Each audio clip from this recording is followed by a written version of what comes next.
नमस्कार, बहुत स्वागत है आपका खबर दिन भर। आप देख रहे हैं, मैं हूं आपके साथ ऋतु ज्ञानवानी। जबलपुर से बड़ी खबर की सबसे पहले बात करेंगे। स्वास्थ्य विभाग की बड़ी लापरवाही सामने आई है। 12 अस्पतालों का लाइसेंस निरस्त हुआ है। फायर सेफ्टी सर्टिफिकेट जमा नहीं करने पर यह कार्रवाई हुई है। सीएमएचओ की कार्रवाई से हड़कंप मचा हुआ है। नए मरीजों की भर्ती पर रोक लगाई गई है।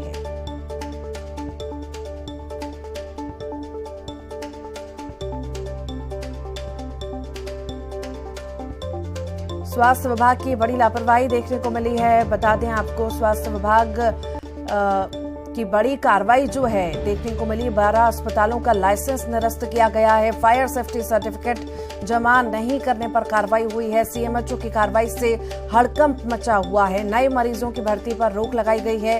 ये बड़ी खबर इस वक्त आपको बता रहे हैं। सीएमएचओ की कार्रवाई से हड़कंप मचा हुआ है। नए मरीजों की भर्ती पर भी रोक लगा दी गई है।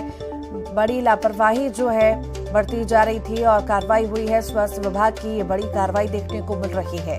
12 अस्पतालों का लाइसेंस निरस्त किया गया है। बड़ी लापरवाही पर स्वास्थ्य विभाग एक्शन में आया है और ये बड़ी कार्रवाई की गई। हड़कंप है सीएमएचओ की इस कार्रवाई से। नए मरीजों की भर्ती पर भी रोक लगा दी गई है।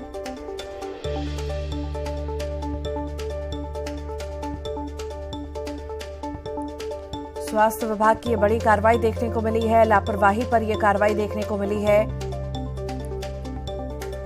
सीएमएचओ की कार्रवाई से हड़कंप मचा हुआ है। ये बड़ी खबर आपको बता रहे हैं। नए मरीजों की भर्ती पर रोक लगा दी गई है। जबलपुर की हम बात कर रहे हैं, जहां पर स्वास्थ्य विभाग की बड़ी कार्रवाई देखने को मिली है। लापरवाही पर यह कार्रवाई हुई है। 12 अस्पतालों का लाइसेंस निरस्त किया गया है। फायर सेफ्टी सर्टिफिकेट जमा नहीं करने पर यह कार्रवाई की गई है। सीएमएचओ की कार्रवाई से हड़कंप मचा हुआ है। नए मरीजों की भर्ती पर रोक लगाई गई है।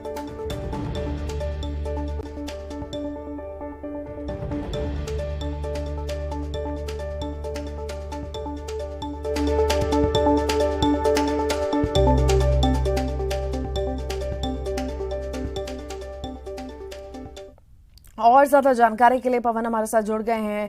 पवन, बड़ी कार्रवाई की गई है स्वास्थ्य विभाग द्वारा, आखिर क्या है ये पूरा मामला, बताइए।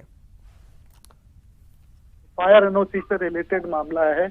जो शहर के जितने भी अस्पताल हैं उन सभी को मरीजों की सुरक्षा के लिए, अग्नि हादसों से बचाने के लिए फायर एनओसी लेने के निर्देश दिए गए थे। साथ ही यह निर्देश भी थे कि हर हॉस्पिटल में 2 दरवाजे होने चाहिए, एक इंडोर, एक बाहर, एक इनके लिए, दूसरा आउट के लिए, यानी अंदर जाने के लिए और बाहर निकलने के लिए। साथ ही फायर एक्सटिंग्विशर, फायर सेफ्टी के तमाम जो उपकरण होते हैं वो सभी होना चाहिए। कर्मचारी ट्रेंड होना चाहिए ताकि अग्नि हादसा होने पर मरीजों को और अस्पताल के बाकी लोगों को, स्टाफ को बचाया जा सके। तो ये तमाम ऐसे नियम हैं जिनका पालन करना अस्पतालों के लिए जरूरी था, लेकिन अभी तक किसी भी अस्पताल में ये सभी नियमों का पालन नहीं किया गया है। और इनमें से जिनको नोटिस दिए गए थे उनमें से 12 अस्पतालों ने अभी तक एनओसी नहीं ली है।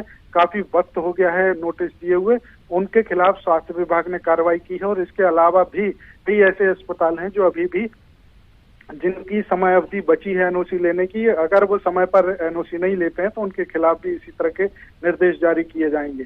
फिलहाल निर्देशों में कहा गया है कि जो वर्तमान में मरीज इलाजरत हैं उनका तत्काल इलाज करके उन्हें उनके घर भेजा जाए और जो गंभीर मरीज हैं उन्हें दूसरे अस्पतालों में शिफ्ट किया जाए।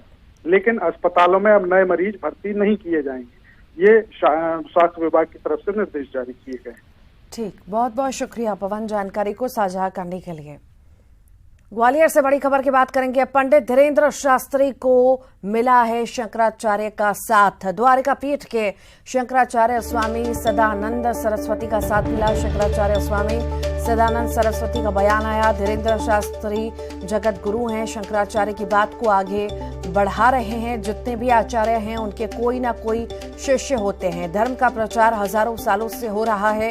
मुंबई में धीरेन्द्र शास्त्री के खिलाफ पुलिस में शिकायत होने पर बोले, इससे धीरेन्द्र का कुछ नहीं होगा, ये सब होता रहता है। सबल का सब विरोध करने लगते हैं।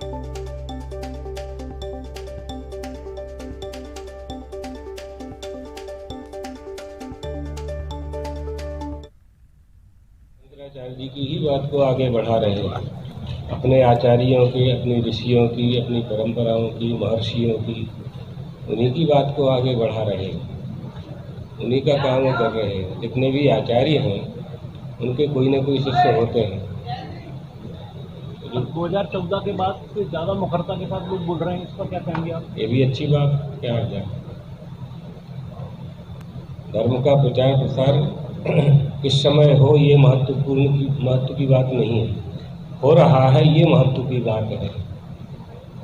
तो धर्म का प्रचार महत्वपूर्ण है, आगे कहना चाहते हैं? हजारों साल से हो रहा है, 2014 से आप गिन रहे हो, जी वो आपकी कल्पना है। आद्य शंकराचार्य 2500 साल पहले हुए, जिस समय हिंदू धर्म विलुप्त होने वाला था। विधर्मियों ने कह दिया था वेदाह अप्रमाणम, वेद प्रमाण नहीं है। उस समय भगवत पादात्य शंकराचार्य जी महाराज ने अवतरित होकर के सिद्ध किया वेदाह शत प्रमाणम, वेद ही प्रमाण है।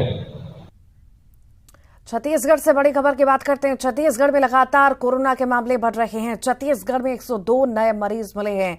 प्रदेश में आज 1667 सैंपलों की जांच हुई।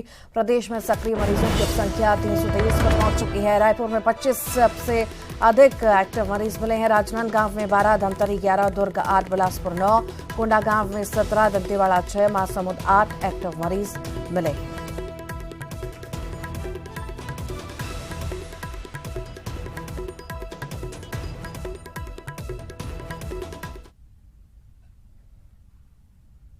सरहुल पर्व पर आयोजित कार्यक्रम में मुख्यमंत्री भूपेश बघेल शामिल हुए। जशपुर और अंबिकापुर में कार्यक्रम का आयोजन किया गया।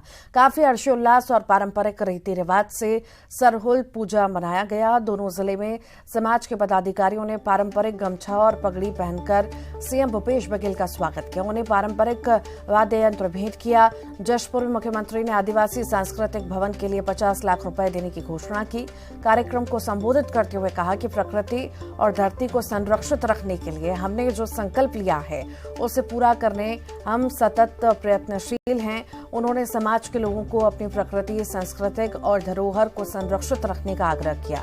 उन्होंने कहा कि कांग्रेस की सरकार अपनी संस्कृति को बचाने का काम कर रही है। आज परंपरागत रूप से समाज के लोगों ने स्वागत किया, पूजा अर्चना भी मैंने की और परंपरागत वेशभूषा से भी मुझे सम्मान किया। मैं पूरे राजीव पढ़ा समाज को बहुत बहुत धन्यवाद देता हूं। और ये जो भूखंड है जहां से शुरुआत हुई है, इसे इसकी मांग उन्होंने की थी, मैंने देने की घोषणा की। इसकी प्रक्रिया होगी और बहुत जल्दी इसका दस्तावेज समाज को मिल जाएगा। उसी साथ साथ यहाँ एक भवन बनाने का 50 लाख रुपए की मैंने घोषणा की कि स्वास्थ्य के क्षेत्र में, शिक्षा के क्षेत्र में, रोजगार के क्षेत्र में और संस्कृति को बढ़ाने के लिए निरंतर हमारा प्रयास है, ताकि हमारी अपनी पहचान, छत्तीसगढ़ की जो पहचान है वो नक्सलगढ़ के नाम से नहीं होना चाहिए। छत्तीसगढ़ की अपनी विशिष्ट पहचान है, बोली है, भाषा है, संस्कृति है, तीज त्योहार है और यहाँ के रहन सहन है। आज पूरी दुनिया में इसकी चर्चा हो रही है। विधायक बृहस्पत सिंह की ओर से बैंक कर्मी को थप्पड़ मारने पर सरगुजा संभाग के सहकारी केंद्रीय बैंक कर्मचारी आंदोलन पर हैं। कर्मचारी विधायक बृहस्पत सिंह पर कार्रवाई की मांग को लेकर अड़े हैं। सम्मान की इस लड़ाई के चलते संभाग भर के किसान परेशान हैं, तो वहीं बैंक को भी करोड़ों का घाटा हो रहा है। तो वहीं विधायक बृहस्पत सिंह के समर्थन में बलरामपुर में किसानों का धरना शुरू हुआ, जिसमें विधायक बृहस्पत सिंह भी पहुंचे। थप्पड़ कांड के विरोध में बैंक कर्मचारी संघ ने चेतावनी दी है।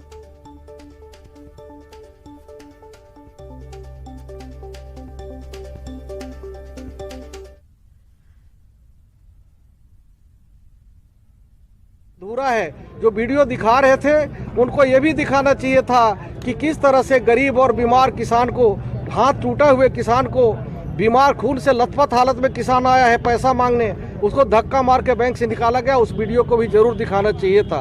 25-30 लाख रुपए आया, लेकिन पूरे बैंक मैनेजर सहित जो भगत करके मैनेजर है पूरे सहयोगियों के साथ डकार गया, किसानों को पैसा वापस नहीं किया। ये बहुत ही आपत्तिजनक है। आज 8 सूत्री 9 सूत्री मांग लेकर हमारे किसानों ने धरने पे बैठा है और इसके मांग के समर्थन में मैं खड़ा हूँ। और हमारे अन्नदाता हैं जो सभी के पेट भरने काम करते हैं, इन अन्नदाताओं के साथ अत्याचार नहीं होने देंगे, चाहे जिस हद तक हमको लड़ाई लड़ना पड़े। मेन जो दिक्कत आ रही है कर्मचारियों की कमी, और उस कमी को जब तक आप पूरा नहीं करेंगे ये विवाद की स्थिति आएगी। और इसके लिए किसी कर्मचारी को दोष देना या इस तरह से करना दुर्भाग्यजनक है। और हम इसके लिए अपना यही चाहते हैं कि हमारे कर्मचारियों की पहले आप बातें सुनिए। जैसा विधायक महोदय ने आरोप लगाया कि कर्मचारी गबन कर रहे हैं, मैं बोलता हूं आप गबन कर रहे हैं जिनकी आप जांच कराइए। मैं खुद उनके साथ होकर मैं टर्मिनेशन की डिमांड मैं करूंगा उनकी, मगर यदि आप निर्दोष पे इस तरह से हाथ उठाओगे तो वो तो बर्दाश्त नहीं होगा, और वो मेरे ख्याल से सही भी नहीं होगा। किसी भी नियम में उसको सही नहीं ठहराया जाता। और अब आगे बढ़ते हैं। सहकारी बैंक के कर्मचारियों के साथ मारपीट के मामले पर सीएम भूपेश बघेल ने कहा कि आपस में बातचीत कर इस मामले को सुलझाना चाहिए। तो वहीं इस मसले को लेकर पूर्व सीएम रमन सिंह ने कांग्रेस पर जमकर हमला बोला। उन्होंने कहा कि कांग्रेस पूरी तरह से सत्ता के नशे में चूर है।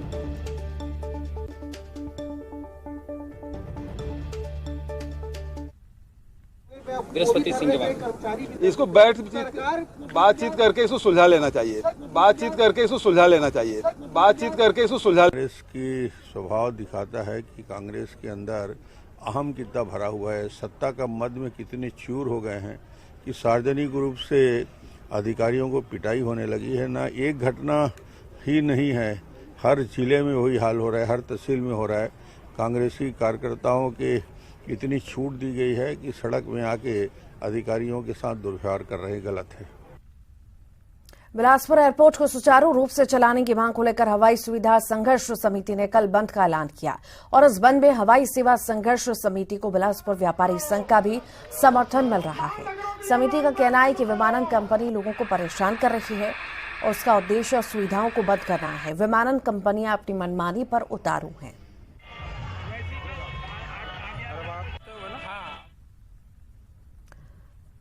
दुर्ग की बात करेंगे, जहां ज्वेलरी दुकान में चोरी करने वाले 3 आरोपियों को पुलिस ने गिरफ्तार किया। पुलिस ने आरोपियों के पास से लूटे गए 2 किलो से अधिक सोने और चांदी के जेवरात बरामद किए। 3 अप्रैल के बाद रात को चोरों ने भिलाई के कुम्हारी थाना इलाके में स्थित ज्वेलरी दुकान में लूट की वारदात को अंजाम दिया था। लूट के बाद जाते हुए नकाबपोश चोर सीसीटीवी में कैमरे में कैद हुए थे, जिसके बाद तफ्तीश करते हुए पुलिस ने उन्हें गिरफ्तार कर लिया। 4 बजे उसको कार दी, फिर क्या किया? 8 बजे फिर अपने घर गए। सूरजपुर के पंडित रेवती रमन मिश्र कॉलेज में चल रहे बीए पार्ट 1 की परीक्षा के दौरान अनोखे तरीके से नकल करने का मामला सामने आया।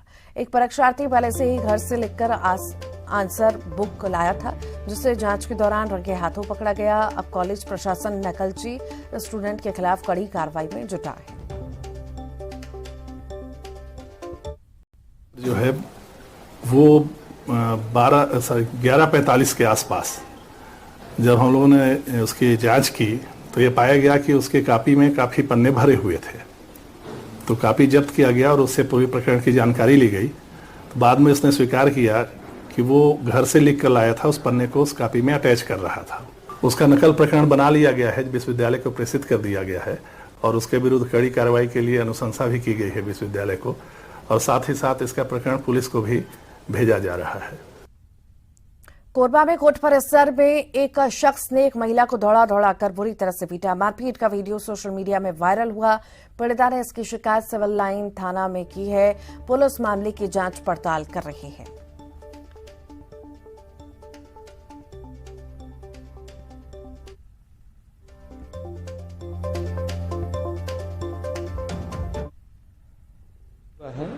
उसके संबंध में एक शिकायत पत्र भी मिला है, जिसके संबंध में जांच की जा रही है और जो सत्यता होगी उस हिसाब से कार्रवाई की जाएगी। अब तक कोई शिकायत करता है सामने से? नहीं, अभी शिकायत करता तो अभी सामने नहीं आया है, जैसे ही आती है। सर, वीडियो देखने के बाद प्रथम दृष्टया कहाँ का मामला लग रहा है, क्या है? और वो वीडियो देखने में न्यायालय परिसर से संबंधित लग रहा है। छत्तीसगढ़ के कोरबा में एक 12वीं की छात्रा ने फांसी लगाकर खुदकुशी कर ली। लड़की का शव उसके घर में फंदे पर लटका मिला है। घटना के दौरान घर में कोई नहीं था। जब परिवार वाले पहुंचे तो उन्हें पता चला, परिजनों ने कुछ समय पहले ही लड़की को गोद लिया था। अभी तक उसके आत्महत्या करने के कारण की पुष्टि नहीं हुई है। मामला सिविल लाइन थाना क्षेत्र का ये बताया जा रहा है, जिसमें एक नाबालिग बच्ची के फांसी लगाने की सूचना थी। सूचना पर मर्ग कायम कर पंचनामा कार्रवाई की गई है।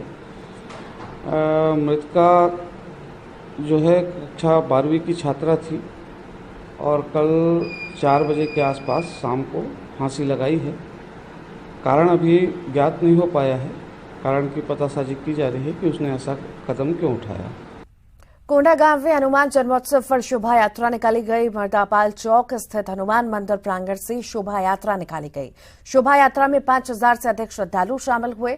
खराब मौसम और बारिश के बाद भी शोभा यात्रा निकाली गई और इसी तरह से चिरमिरी, मुंगेली और राजनांद गांव में भी भव्य शोभा यात्रा निकाली गई।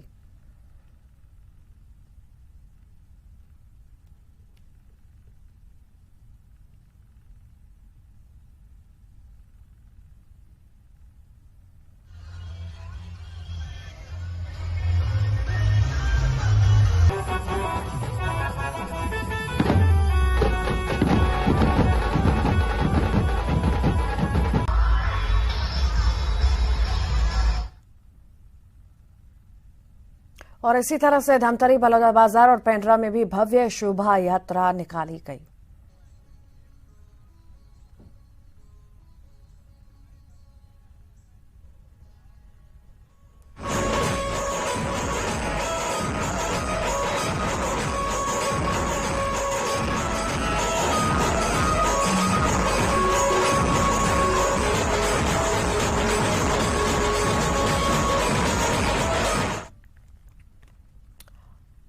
और न्यायधानी बिलासपुर में भी हनुमान जन्मोत्सव पर भव्य शोभा यात्रा निकाली गई। शोभा यात्रा में हजारों की संख्या में श्रद्धालु शामिल हुए। पूरे शहर में शोभा यात्रा निकाली गई। शोभा यात्रा को लेकर लोगों में काफी उत्साह देखने को मिला।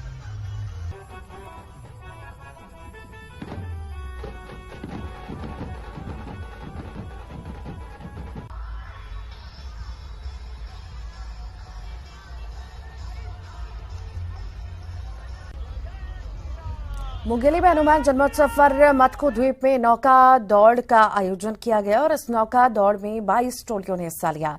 शिवनाथ नदी में नौका दौड़ा का आयोजन हुआ और बड़ी धूमधाम से हनुमान जन्मोत्सव मनाया गया।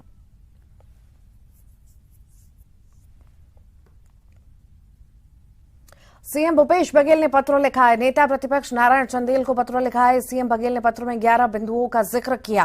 सीएम ने लिखा कि उम्मीद है कि पीएम से आप आग्रह करेंगे, इन मांगों को पूरा करने के लिए आप पीएम से आग्रह करेंगे। सीएम ने लिखा कि राज्य सरकार ने केंद्र से लगातार अनुरोध किया। प्रधानमंत्री से लेकर केंद्रीय मंत्रियों से गुहार लगाई जा चुकी है। विधानसभा चुनाव को देखकर आप लोगों को अब राज्य के नागरिकों के हितों की याद आ गई। राजनीतिक मतभेदों के बाद भी राज्य हित को सर्वोपरि रखते हुए भाजपा विधायक दल प्रधानमंत्री मोदी से जीएसटी, क्षतिपूर्ति, नगरनार स्टील प्लांट और जातीय जनगणना समेत कई मुद्दों पर चर्चा करें।